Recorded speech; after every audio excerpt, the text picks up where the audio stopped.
கட்டுரையின் தலைப்பு எது அறிவு? கட்டுரையின் தலைப்பு எது அறிவு?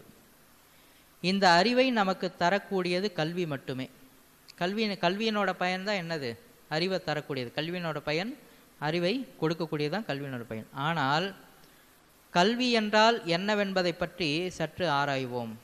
இப்போ கல்வின்னா என்னன்னு தெரிஞ்சிக்க வேண்டிய ஒரு கட்டத்தில் நாம் இருக்கோம். எதனால் நம்ம போக போக இதை பார்க்கலாம்.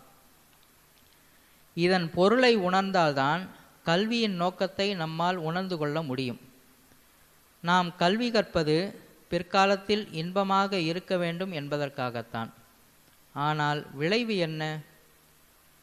படிக்கிறது நோக்கமே என்ன? இப்போ பொதுவாக பசங்கிட்ட சொல்லுவோம், டேய் இப்போ நீ கஷ்டப்பட்டு படிச்சின்னா என்ன பண்ணலாம், பின்காலத்தில் நல்லா இருக்கலாம், சுகமாக இருக்கலாம் அப்படின்னு சொல்கிறோம். ஆனால் உண்மையாக பாருங்கள், படித்தவங்கெல்லாம் சுகமாகவா இருக்கிறாங்க?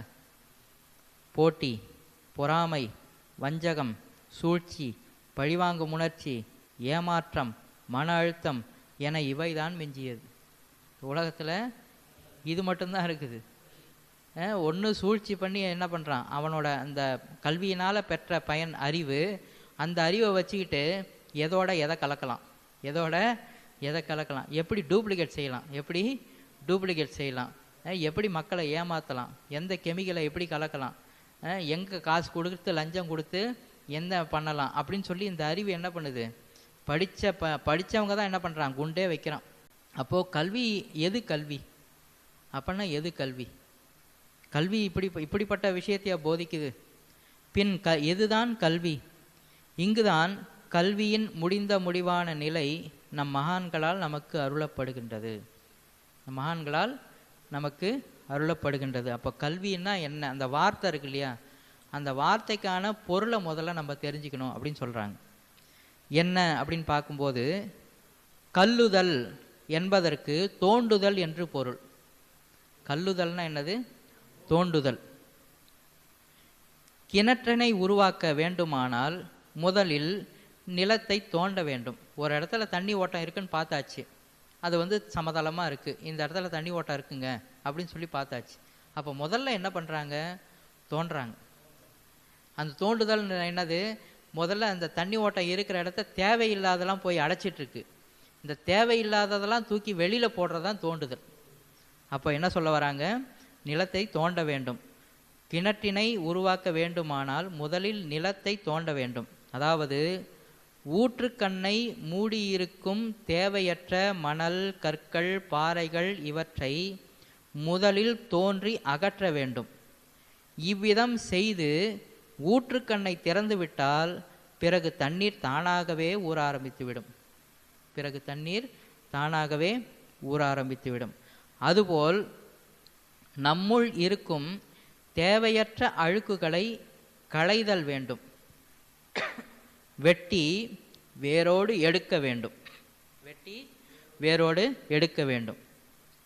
இவ்விதம் முதலில் நம் குற்றங்களை அறிந்து திருவருள் துணையோடு நீக்கிக் கொண்டால் பல ஜென்மங்களாக மூடி கிடக்கும் நமது அறிவு கண் திறந்து கொள்ளும்.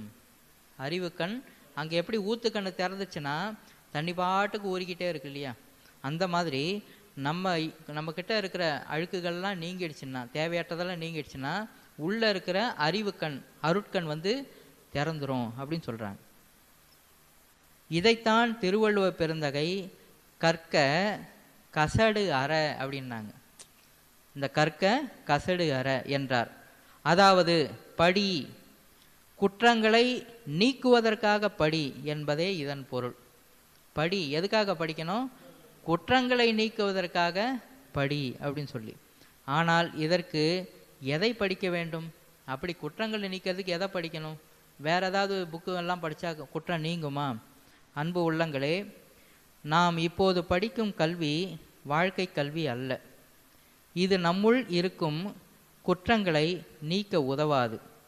இது பிழைப்பிற்கான படிப்பு மட்டுமே. இந்த உலகத்தில் நம்ம பொருள் சம்பாதிக்கணும், வாழறதுக்கு பொருள் வேணும். அந்த பொருளை சம்பாதிக்கிறதுக்கான ஒரு கல்விதானே தவிர இது நமக்குள்ளே இருக்கிற குற்றங்களை போக்காது. எனவே தான் கற்க கசடு அற என்றார். அடுத்ததாக கற்பவை கற்க என்றார். கற்க கசடற அப்படின்னு முடிச்சிருக்கலாம். கற்பவை கற்க அப்படின்னு சொல்லியிருக்கார். படிக்க வேண்டியதை படி அப்படின்னு சொல்லியிருக்கார். கற்க வேண்டியதை கற்றால்தான் நம் குற்றங்கள் நீங்கும். அப்போ நம்ம குற்றங்களை நீங்கிறதுக்காக தான் படிக்கணும். அதுக்கு எதை படித்தா நீங்கும்? படிக்க வேண்டியதை படித்தாதான் நீங்கும் அப்படின்னு சொல்கிறாங்க. அது என்னது அப்படின்னு பார்க்கும்போது இதையே நம்ம வள்ளல் பெருமானும் சொல்கிறாங்க.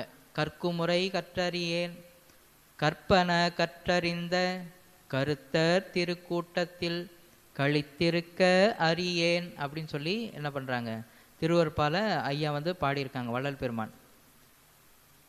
நாம் இப்போது படிக்கும் கல்வியை மாயா இயல்புறு புன்கல்வி என்றும் சழக்கு கல்வி என்றும் இழித்து உரைக்கின்றார் நம் வள்ளல் பெருமானார். இப்போ நம்ம வெளியில் படிச்சுட்டு இருக்கிற கல்வி என்ன சொல்கிறாங்கன்னா, மாயா இயல்புறு புன்கல்வி அப்படின்னு சொல்கிறார். சழக்கு கல்வி அப்படின்னு சொல்கிறார். குப்பையை சேர்க்கக்கூடிய ஒரு கல்வி. ஏனெனில் இது நம் அகங்காரத்தையும் பெருமைப்பாட்டையும் உண்டு பண்ணுகின்றது. நமக்குள்ளார வந்து அகங்காரத்தையும் ஒரு பந்தா பெருமைப்பாட்டையும் உண்டு பண்ணுகின்றது தவிர நம் குற்றங்களை நீக்குவதில்லை. மேலும் திருவள்ளுவர் சொல்றாங்க, கற்றதனால் ஆய பயனென்கொள் வாலறிவன் நற்றாள் தொழாரெனின். கல்விக்கு வந்து ஒரு இலக்கணத்தை சொல்றாங்க. வள்ளுவ பெருந்தகை கடவுள் வாழ்த்து பகுதியில் இதை சொல்லியிருக்காங்க. அதாவது தூய அறிவு வடிவாக விளங்கும் இறைவனுடைய நல்ல திருவடிகளை தொழாமல் இருப்பாரானால் அவர் கற்ற கல்வியினால் ஆகிய பயன்தான் என்ன? இதுதான் அதனோட விளக்கம். இறைவனோட திருவடியை வணங்கலைன்னா நீ படித்த படிப்பினால என்ன பயன் அப்படின்னு சொல்லி கேட்குறாங்க. இங்கு கல்விக்கும் கடவுளை தொழுவதற்கும் என்ன தொடர்பு இருக்கிறது என்று நாம் வினவலாம். இதை பார்க்கும் போது படிப்புக்கும் இதுக்கு என்ன சம்பந்தம் அப்படின்னு சொல்லி நம்ம கேட்கலாம். ஆனால் ஒரு விஷயம் இருக்குது. இங்கு ஒன்றை நாம் ஆழ்ந்து சிந்தித்து பார்க்க வேண்டும். ஒரு காரியத்தினால் நாம் அடையும் பயனை இரண்டாக சொல்லுவார்கள்.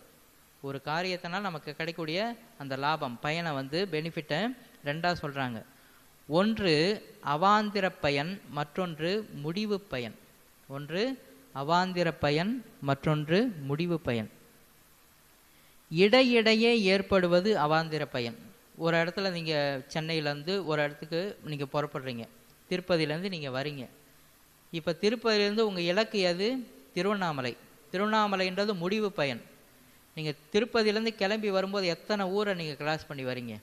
அதெல்லாம் அவாந்திர பயன். ஒவ்வொரு ஊர்லேயும் கிராஸ் பண்ணி வரீங்க. ஒரு சில இடங்களில் உங்களுக்கு பசிக்கும், அந்த இடத்துல நிறுத்துவாங்க. அங்கே இறங்கி ஏதாவது ஒரு உணவு அருந்திட்டு அப்புறம் திரும்ப நீங்கள் என்ன பண்ணுவீங்க? வாகனத்தில் ஏறி உட்காந்து உங்கள் இடத்துக்கு வருவீங்க. இடையில நம்ம அனுபவிக்கக்கூடியது அவாந்திர பயன். திருவண்ணாமலைன்றது முடிவு பயன். அது மாதிரி எல்லா காரியத்திலுமே இந்த ரெண்டு இருக்குதாமா. எல்லை முடிவு பயன். எல்லை வந்து முடிவு பயன். இதை வைத்து இக்குறளினை ஆய்வு செய்தால் அற்புதமான மிக தெளிவான விளக்கம் நமக்கு கிடைக்கும். கல்விக்கும் அதனால் வரும் இன்பத்திற்கும் இடையேயான அவாந்திர பயனை இங்கு காண்போம். கல்வியினால் விளையும் அவாந்திர பயன், அதாவது இடையிடையே வரக்கூடிய பயன் என்ன அப்படின்றத நம்ம பார்க்க போகிறோம். கல்வியினால் நமக்கு என்ன கிடைக்கும்? கல்வியினோட பயன் என்ன? இப்போ தான் நம்ம பார்த்தோம். கல்வியினால் என்ன கிடைக்கும்? அறிவு. கல்வியினால் கிடைக்கக்கூடியது அறிவு. சரி, அறிவோட பயன் என்ன? ஒருத்தன் அறிவாக இருக்கிறான்னா என்ன என்ன அர்த்தம்? எதை வச்சு அவன் அறிவாக இருக்கிறான்னு சொல்கிறது? இன்னும் அடிப்படையாக சொல்கிறாங்க, ஒழுக்கமாக இருப்பான்றாங்க. அறிவாக இருக்கிறவன் என்ன பண்ணுவான்? தன்மையாக இருக்கிறது, அடக்க ஒடக்கமாக இருக்கிறது, இந்த ஒழுக்கத்தில் இருப்பாங்க. அறிவு இல்லாததான் என்ன பண்ணுவோம்? கண்ட மணிக்கு அவன் ஆடிட்டு இருப்பான். அறிவினால் விளையும் பயன் வந்து ஒழுக்கம். சரி, ஒழுக்கத்தினால நமக்கு என்ன விளையும் அப்படின்னு பார்த்தா, ஒழுக்கமாக இருக்கிறவங்க எப்பயுமே எல்லாருக்கிட்டையுமே அன்பாக இருப்பாங்க. எல்லாருக்கிட்டையுமே அந்த அன்பு பரிமாறிக்குவாங்க. ஒழுக்கத்தினால் விளையும் பயன் அன்பு. அன்பினால் விளையும் பயன் என்னன்னு கேட்டிங்கன்னா அருள். அன்பினால் விளையும் பயன் அருள். அருளினால் விளையும் பயன் என்னன்னா துறவு. அருளினால் விளையும் பயன் துறவு. துறவினால் விளையும் பயன் கடவுளை தொழுதல். அப்போது கல்வி எங்கே கொண்டு போகுது? கடவுள்கிட்ட இங்கே கொண்டு போகுது. இறுதியாக முடிவு பயனாக கடவுளை தொழுவதால் விளையும் பயன் மகிழ்ச்சி. கடைசியாக என்னன்னு கேட்டிங்கன்னா, இறைவனை எதுக்காக தொடரும்? வள்ளல் பெருமான் நம்ம உரைநடை பகுதியில் படித்தோம். நீங்கள் கடவுளை ஜீவகாரணியை செய்து அந்த உள்ளிருக்கும் கடவுள் விளக்கம் வெளியில் வந்துச்சுன்னா கடவுள் இன்பம் நமக்கு வந்துடும் அப்படின்றாங்க. அப்போ கடைசியாக நம்ம இன்பமாக இருக்கிறோம். இதுவே இன்பம், பேரின்பம், மெய்யின்பம். இதை பயிற்றுவிப்பதே கல்வி. இதை பயிற்றுவிப்பதே கல்வி. இதை தான் இப்போ பெரியவங்க கல்வினே சொன்னாங்க. கற்க அப்படின்னு சொன்னது எல்லாமே இதை வச்சு தான். அப்போது நம்ம இதை நல்லா ஒரு முறை மனசில் பதிவு வச்சுக்கணும். கல்வியினால் விளையக்கூடிய பயன் அறிவு, அறிவினால் விளையக்கூடிய பயன் ஒழுக்கம். உண்மையாக ஒருத்தர் அறிவாக இருக்கிறாருன்னா ஒழுக்கமாக இருந்தால் தான் அவனுக்கு அறிவு இருக்குன்னு அர்த்தம். இல்லைன்னா அவன் எப்படிப்பட்ட படிப்பு படிச்சிருந்தாலும் ஒழுக்கம் இல்லைன்னா அறிவு இல்லாதவன் தான். சரி, ஒழுக்கத்தினால் விளையக்கூடிய பயன் என்ன? அன்பு. அன்பினால் விளையக்கூடிய பயன் என்ன? அருள். திருவள்ளுவர் சொல்லுவாங்க, அருள் எனும் அன்பின் குழவி அப்படின்றாங்க. அன்பு என்ற தாய் பெற்றெடுக்கக்கூடிய குழந்தை தான் அருளாமா. அன்புன்ற தாய் பெற்றெடுக்கக்கூடிய குழந்தை தான் அருள். அப்போ அன்பினால் விளையும் பயன் அருள்.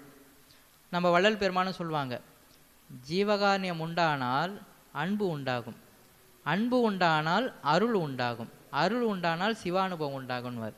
அந்த மாதிரி அன்பினால் விளையும் பயன் அருள், அருளினால் விளையும் பயன் துறவு, துறவினால் விளையும் பயன் கடவுளை தொழுதல். இறுதியாக நமக்கு கிடைக்கக்கூடியது இன்பம். இக்கல்வியினை நம் பெருமானார் இங்கே கல்வி பொதுவாக இந்த வெளி உலக கல்வியை என்ன சொல்கிறாரு? மாயா இயல்புறு புன்கல்வி, சழக்கு கல்வி அப்படின்னு சொல்லிட்டார். இங்கே இறைவன் சம்பந்தமான இறைவனை நெருங்கக்கூடிய, இறைவனை தொழக்கூடிய கல்வியை எப்படி சொல்கிறாரு? நின் அடிச்சீர் மகிழ் கல்வி அப்படின்றார். நின் அடிசீர் மகிழ் கல்வி. இறைவனோட திருவடியை தொழக்கூடிய கல்வியை மகிழ் கல்வி அப்படின்றார். அங்கே சழக்கு கல்வி, மாயா கல்வி. இது மகிழ்ச்சியை கொடுக்கக்கூடிய கல்வி. இப்போ நீங்கள் இப்போ தான் மந்திரமே சொல்ல ஆரம்பிக்கிறேன்னு வச்சிங்களேன். இப்போ தான் கடவுளை தொழதுக்கு வந்திருக்கீங்க. இப்போ சாதாரணமாக உலகத்தில் பார்த்தீங்கன்னா அவன் சின்ன கிளாஸில் சேர்ந்ததுலேருந்து ஆரம்பித்து 10வது 12வது அப்புறம் இன்ஜினியரிங்லாம் முடிச்சுட்டு அதுக்கப்புறம் ஒரு வேலைக்கு போய் 12 15 20 வருஷம் கழித்து அவன் சந்தோஷத்தை அனுபவிக்கணும். இப்போ நம்ம எல்லாம் என்ன பண்ணுறோம்? இங்கே உட்காந்து கண்ணை மூடி அருட்பெருஞ்சோதி அருட்பெருஞ்சோதி தனிப்பெருங்கருணை அருட்பெருஞ்சோதி. இப்போ ஐயா முறையாக அவர் இங்கே வந்திருக்காரு. இப்போ நீங்கள் மந்திரம்லாம் சொல்கிறீங்க, உங்களுக்கு எப்படி இருக்குது? நீங்கள் சொன்னீங்க, சந்தோஷமாக இருக்குது சாமி, நிம்மதியாக இருக்குது சாமி அப்படி சொல்கிறாரு. அப்போது அவர் இப்போ தான் ஆரம்பிக்கிறாரு, இப்போ தான் மந்திரம் சொல்ல அங்கே அன்னதானம் பண்ணிட்டு இருந்தார், திருப்பதியில் அன்னதானம் பண்ணிட்டுருக்காரு. ஆனால் இங்கே இந்த யோகம்னா என்ன, தியானம்னா என்னன்னு இப்போ தான் அவர் ஸ்டார்ட்டே பண்ணுறாரு. ஆனால் உடனேவே இன்பம் கிடைக்குது. இதுக்காக 20 வருஷம் அவர் காத்துட்டு இல்லை. வெளிக்கல்வியில் நம்ம 20 வருஷம் காத்திருந்தும் நமக்கு சந்தோஷம் கிடைக்குமா இல்லையான்னு தெரியாது. அங்கே போட்டி பொறாமைகள் தான் இருக்குது. ஆனால் இந்த கல்வி என்ன பண்ணுது? நீ எப்போ தொடங்குறியோ அப்பயே, எப்போ தொடங்குறியோ அப்போவே. அதான் சொல்கிறாரு, நின் அடிச்சீர் மகிழ் கல்வி அப்படின்னு சொல்கிறார். உடனே கை மேலே பலன் கிடைக்கும். ஆனால் இன்றைய காலகட்டத்தில் இது போன்ற கல்வியை கற்பதற்கு நம் மனம் அதிகமாக விரும்புவதில்லை. இதை நம் பெருமானார் திருவருட்பாவில் என்ன சொல்கிறாங்கன்னா, இப்போ நம்ம உலகத்துலலாம் படிச்சுட்டு இருக்காங்க இல்லையா, எல்லாரும் என்னமோ முயற்சி பண்ணி தேடிலாம் படிக்கிறாங்க. இது எப்படிப்பட்டது அப்படின்னு சொல்கிறார். பாசமுள்ளோர், பந்த பாசத்தில் இருக்கிறவங்க கை குடையவே, கையை வச்சுன்னு சும்மா இருக்க முடியல, கையை வச்சுட்டு சும்மா இருக்க முடியல. பாசமுள்ளோர் கை குடையவே எழுதி கட்டி வைத்த, சும்மா இருக்க மாட்டாமல் எழுதி கட்டி வைத்த இவ்வுலக பொய்க்கதையே யான் படிக்கும் புத்தகங்கள். நாம் எல்லாரும் படிக்கிற புத்தகம் எல்லாமே எப்படிப்பட்டது? பந்த பாசத்தில் உழண்டுட்டு கிடக்கிறவன் கை காலை வச்சுட்டு சும்மா இருக்க முடியாமல், நான் இது எழுதணும் அதை எழுதணும், இந்த உலகத்தில் என் பேர் தெரியணும், புகழ் தெரியணும்னு சொல்லிட்டு எழுதி வச்சதை தான் நம்ம எடுத்து படிச்சுன்னு இருக்கிறோம்.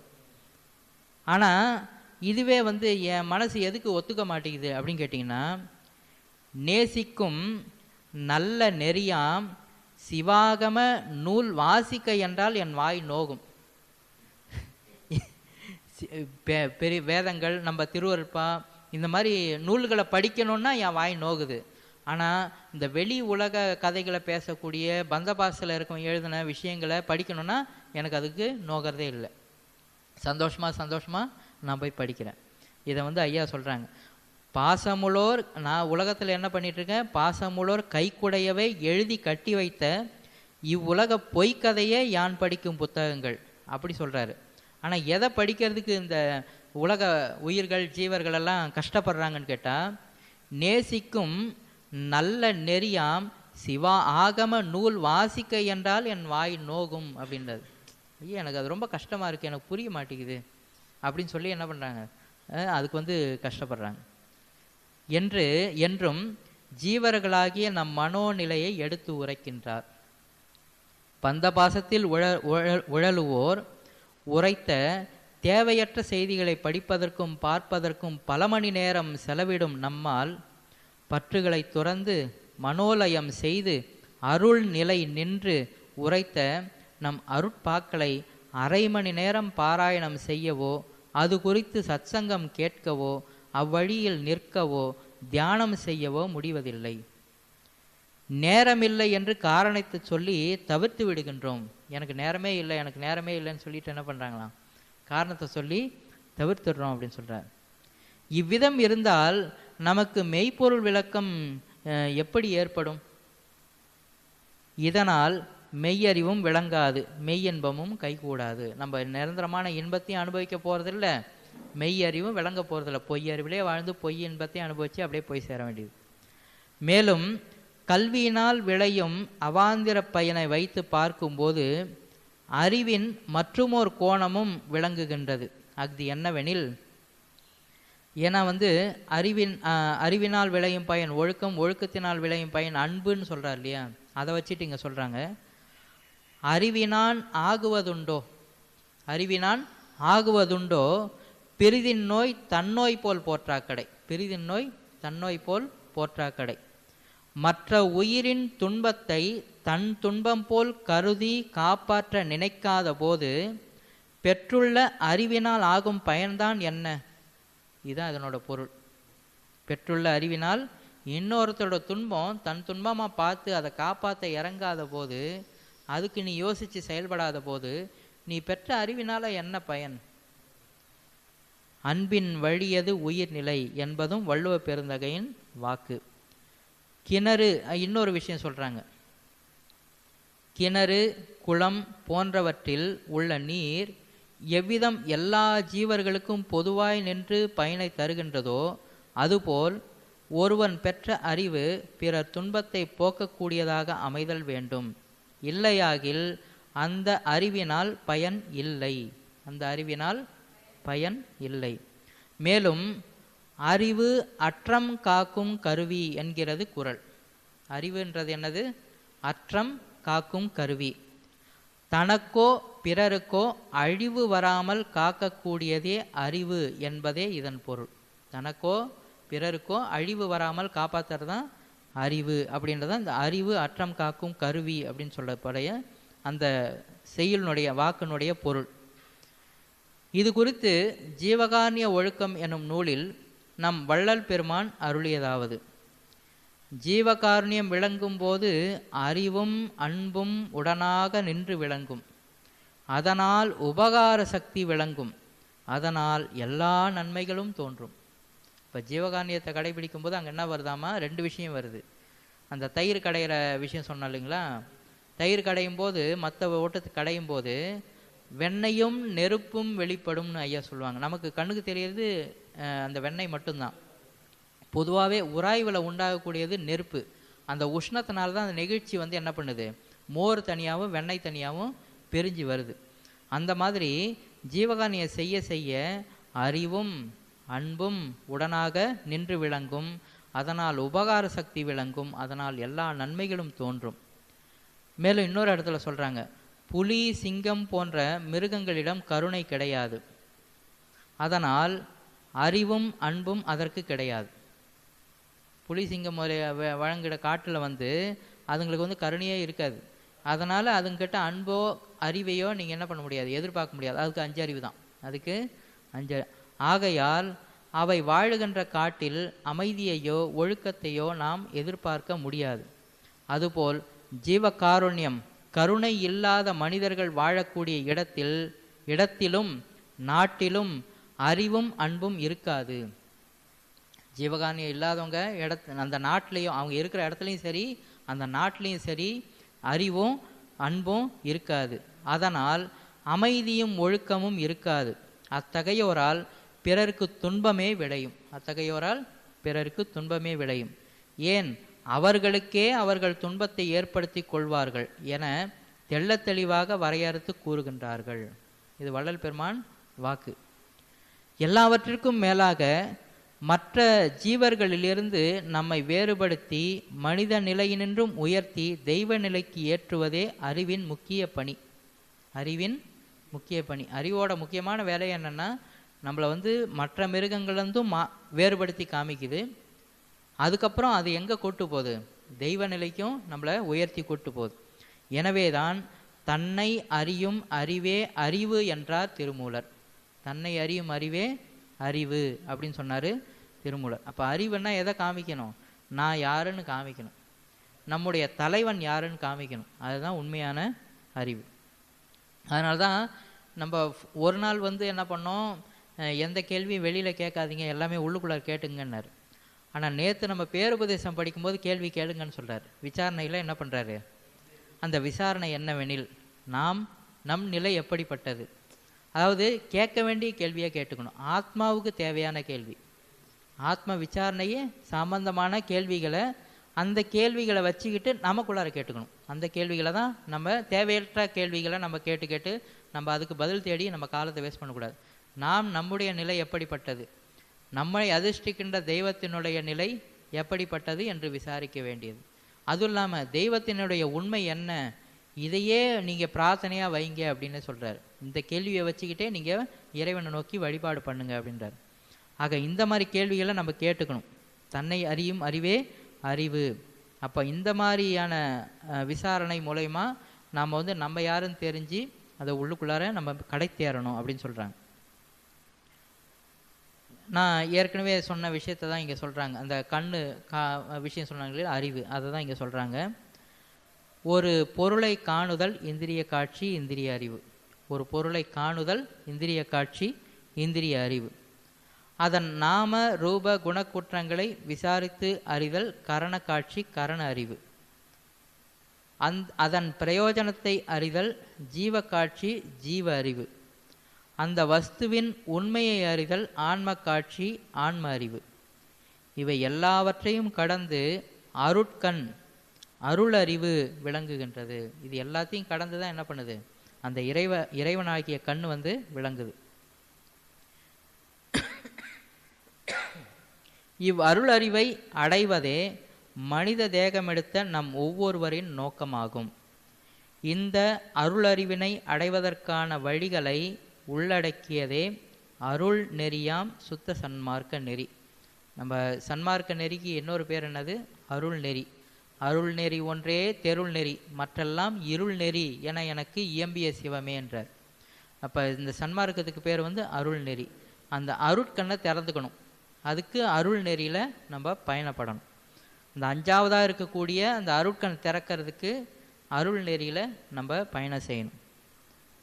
இக்கல்வியினை கற்று மெய்ப்பொருள் உணர்ந்து இணையிலா இன்பத்தில் வாழ்வோமாக. திருவருட்ப பாடல். தம்மை மறந்து அருளமுதம் உண்டு தேக்கும் தகையுடையோர் திருக்கூட்டம் சார்ந்து நாயேன் வெம்மையெல்லாம் தவிர்ந்து மனம் குளிர கேள்வி விருந்தருந்தி மெய்யறிவாம் வீட்டில் என்றும் செம்மையெல்லாம் தரும் மௌன அணைமேற் கொண்டு செறி இரவு பகல் ஒன்றும் தெரியாவண்ணம் இம்மையிலே எம்மையினும் காணா சுத்த இன்ப நிலை அடைவேனோ ஏழையேனே. ஒரு விண்ணப்பமாகவே இதை சொல்கிறாங்க. அதாவது தம்மை மறந்து அருளமுதம் உண்டு தேக்கும். இப்போ நம்ம வெளியில் அமுதம் சாப்பிட்றோம். நம்ம சாப்பிட்ற உணவுக்கு பேர் அமுது சாப்பிடுவாங்கன்னு தான் கூப்பிடுவாங்க. இந்த அமுது ஒரு வகை. இது இந்த தேகத்தை தான் வளர்க்கும். ஆனால் உண்மையை இந்த உடம்பை வளர்க்கக்கூடிய அமுதம் அருள் அமுதம்னு சொல்கிறாரு. அதுவும் தன்னை மறந்து அந்த அருள மதத்தை சாப்பிட்றாங்களாம். இப்போ நம்ம சாப்பாட்டில் இறங்கிட்டாலே பாரு, அவன் சாப்பாடு சாப்பிட ஆரம்பிச்சுனா அவனே மறந்துடுவானுவோம். தன்னை மறந்து அவன் பக்கத்தில் எதுவுமே காதில் விழாது. அந்த மாதிரி தன்னை மறந்து அருளமுதம் சாப்பிட்ணுமா. அப்படி அருளமுதம் உண்டு தேக்கும் தகையுடைய ஒரு திருக்கூட்டம் சார்ந்து, அப்படிப்பட்ட திருக்கூட்டத்தோட நாமளும் சேர்ந்து நாயேன் வெம்மையெல்லாம் தீர்ந்து, என்னோட வெண்மையான அந்த ஆணவ கண்ம மாயைகள் எல்லாமே நீங்கி மனம் குளிர கேள்வி விருந்தருந்தி, கேள்வி முயல்னு அவையார் சொன்னாங்கன்னு சொன்னோம் இல்லைங்களா, அந்த மாதிரி அவங்க பேசக்கூடிய அந்த வார்த்தைகளை கேட்டு கேட்டு காதால கேட்டு கேட்டு கேள்வி விருந்தருந்தி மெய் அறிவாம் வீட்டில் என்றும் செம்மையெல்லாம் தரும் மௌன அணைமேற்கொண்டு. இங்கே ரொம்ப முக்கியமான ஒரு விஷயம் இருக்குது. இந்த சத்சங்கம் அப்படின்னு ஒன்று இருக்கு இல்லையா, இந்த சத்சங்கம் அப்படின்றது என்னென்னா, ஏதோ நம்ம அறிவுபூர்வமான விஷயங்களை சேர்த்துக்கிறதுக்காக இது இல்லை. இப்படி கேட்கறது மூலயமா அந்த வீட்டுக்கே போயிடணும், அந்த இடத்துக்கே போயிடணும். அது போக வைக்கிறதுக்காக தான் சத்சங்கமே பண்ணுறாங்க. அப்படி கேட்டுக்கிட்டு இருக்கும்போதே நமக்கு ஒரு தெளிவு ஏற்பட்டு அந்த இடத்துக்கு போயிடணும். இங்கே அதான் ஐயா சொல்கிறாங்க, வெம்மையெல்லாம் தவிர்ந்து, அதாவது தம்மை மறந்து அருளமுதம் உண்டு தேக்கும் தகையுடையோர் திருக்கூட்டம் சார்ந்து நாயேன் வெம்மையெல்லாம் தவிர்ந்து மனம் குளிர கேள்வி விருந்தருந்தி, அந்த சத்சங்கத்தை கேட்டு மெய்யறிவாம் வீட்டில் என்றும் செம்மையெல்லாம் தரும் மௌன அணைமேற்கொண்டு செறி இரவு பகல் ஒன்றும் தெரியாவண்ணம் இம்மையிலே எம்மையினும் காணா சுத்த இன்ப நிலை அடைவேனோ ஏழையேனே அப்படின்றார். அப்போ அந்த இடத்துக்கு போயிடணுன்னே சொல்கிறாங்க. சத்சங்கத்தோட நோக்கமே நம்ம சும்மா இப்போ தகவல்களை தெரிஞ்சுக்கிட்டோம், எனக்கும் தெரியும் அப்படின்னு இல்லாமல் அந்த இடத்துக்கு நான் போகணும், அதுக்காக தான். அப்போ கல்வியினுடைய முக்கியமான நோக்கம், ஃபஸ்ட்டு நோக்கம் என்னன்னு கேட்டிங்கன்னா, நமக்குள்ளே இருக்கிற தேவையற்றவைகளை களைதல். மேலும் அறிவுக்கு இன்னொன்று சொல்லுவாங்க, இப்போது கிணறு இருக்குது, கிணறு குளம் ஆறு இதெல்லாம் இருக்குது. நம்ம வீட்டில் தொட்டி கட்டி வைக்கிறோம். நம்ம வீட்டில் தண்ணி சேகரிக்காக என்ன பண்ணுவோம், தொட்டி கட்டி வைப்போம். இது இந்த கிணறு ஆறு இதெல்லாம் என்ன பண்ணுமா, ஐயோ எல்லாரும் எடுத்துக்கோங்க எடுத்துக்கோங்க எடுத்துக்கோங்க எடுத்துக்கோங்க அப்படின்னு சொல்லிக்கிட்டே இருக்குமா. ஆனால் இந்த நம்ம கட்டி வைக்கிற தொட்டி இருக்குல்ல, யாராவது ஊற்ற மாட்டாங்களா, யாராவது ஊற்ற மாட்டாங்களா, யாராவது ஊற்ற மாட்டாங்களான்னு ஏங்கிட்டு இருக்குமா. இது கொடுக்கணுன்னா அதுக்கு கஷ்டம். இந்த தொட்டிக்கு யாராவது எடுத்துகிட்டு போனால் காலி ஆகிடும். ஆனால் அது எடுக்க எடுக்க ஊறிக்கிட்டே இருக்கும், எடுக்க எடுக்க ஊறிக்கிட்டே இருக்கும். அப்போ உண்மையான அறிவு எதுன்னு கேட்டிங்கன்னா, அது எல்லாருக்கும் கொடுத்துக்கிட்டே இருக்குமா, எல்லாருக்கும் கொடுத்துக்கிட்டே இருக்கும், எல்லாருக்கும் நன்மையை விளைவிச்சுக்கிட்டே இருக்குமா. இல்லைன்னா மீதி எல்லாமே பார்த்தீங்கன்னா இந்த நம்ம வீட்டில் கட்டின தொட்டி மாதிரி தான், மழைநீர் சேகரிப்பு தொட்டி மாதிரி சேர்ந்தாதான் உண்டு. இப்போ வெளி அறிவு எல்லாமே சேகரிக்கிற அறிவு. நிறைய பேர் என்ன பண்ணுவாங்க, பேட்டன் ரைட் போட்டு அதை மூடியே வச்சுருவாங்க, இது எங்களுக்கு மட்டுமே சொந்தம், யாருக்கும் நான் கொடுக்க மாட்டேன் அப்படின்னு சொல்லி. ஆனால் மகான்கள் பாருங்கள், எல்லாரும் பயனடையட்டும், நாம் பெற்ற இன்பம் பெருகை வையகம் சொல்லி என்ன பண்ணிட்டாங்க, எல்லாருக்கும் கொடுத்துக்கிட்டே இருக்கிறாங்க. காலங்காலமாக அந்த நூல்கள் என்ன பண்ணுது, வந்துக்கிட்டே இருக்குது. எல்லாரும் எடுத்து பயனடைங்க. நான் ஏன் இதை நான் சொல்கிறேன் உங்ககிட்ட, யானடையும் சுகத்தினை நீர்தான் அடைதல் குறித்த எந்தாங்க வாங்க எடுத்துக்கோங்க எடுத்துக்கோங்க அப்படி சொல்லி என்ன பண்ணுறாங்க. இதுதான் மெய் அறிவு, இதுதான் உண்மையான அறிவு. எப்போ எனக்கு மட்டும்தான் அது சேர்க்குதோ அது உண்மையான அறிவு கிடையாது. எப்போ எல்லாருக்கும் வாரி வழங்குதோ அதுதான் உண்மையான அறிவு. அதுதான் கல்வியினோட உண்மையான தன்மை. அப்போது கல்வியினோட தன்மை என்னென்னா, அறிவை கொடுக்கக்கூடியது. அந்த அறிவு எப்போ வரும்னா, தேவையற்றைகளை களைதல். அதான் திருவள்ளுவர் கூட சொன்னாங்க, மனத்துக்கண் மாசு இளநாதல் அனைத்து அரண். அப்போ உள்ளத்தில் இருக்கிற குறைகள்லாம் நீங்கணும், அதுக்காக படிக்கணும். அதுக்கு எதை படிக்கணும், படிக்க வேண்டியதை படிக்கணும், படிக்க வேண்டியது தான் படிக்கணும். அப்படி படித்து பெறக்கூடிய அறிவு தான் என்ன பண்ணும், தன்னையும் காப்பாற்றும் எல்லாரையும் காப்பாற்றும் அப்படின்றது தான் இந்த விஷயம். அதுக்காக தான் நம்ம அந்த திருக்கூட்ட மரபில் நம்ம எப்பயுமே அந்த நாடி இருக்கணும், சத்சங்கங்கள் கேட்கணும். அந்த சத்சங்கம் கேட்கறது கூட இங்கே வள்ளல் பெருமானோட அருட்பா மூலயமா நம்ம என்ன தெரிஞ்சுக்கிட்டோம், ஏதோ அறிவுபூர்வமாக சேர்த்து வச்சுக்கிறதுக்காக இல்லை, நமக்குள்ளார ஒரு தெளிவு ஏற்பட்டு நாம் அந்த இடத்துக்கு போயிடணும், அனுபவத்துக்கு நம்ம போயிடணும். மேலும் மகான்களோட எல்லா வார்த்தைகளும் ஒரு ஃபார்முலா, அதை தர்க்கத்துக்காக நம்ம வச்சு வாதிடக்கூடாது. நாம் அதை மனப்பாடம் பண்ணி அந்த அனுபவத்துக்கு நம்ம போகிறதுக்கான முயற்சியில் ஈடுபடணும்.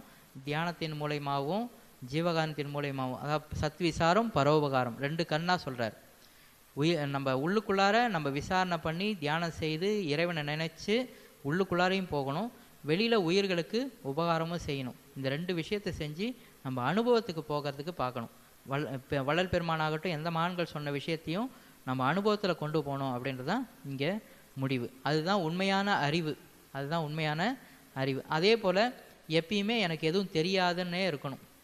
எனக்கு எதுவும் நம்ம கற்றுக்க வேண்டிய விஷயங்கள் நிறைய இருக்குன்னு உண்மையாக உணர்றது தான் உண்மையான அறிவு. எனக்கு எதாவது தெரிஞ்சிடுச்சின்னு சொல்லிட்டாங்கன்னா முடிஞ்சு போச்சு, அவங்க முட்டாள்னே இங்கே சொல்கிறாங்க, அவங்க அறிவாளி இல்லை. அருட்பெருஞ்சோதி அருட்பெருஞ்சோதி தனிப்பெருங்கருணை அருட்பெருஞ்சோதி.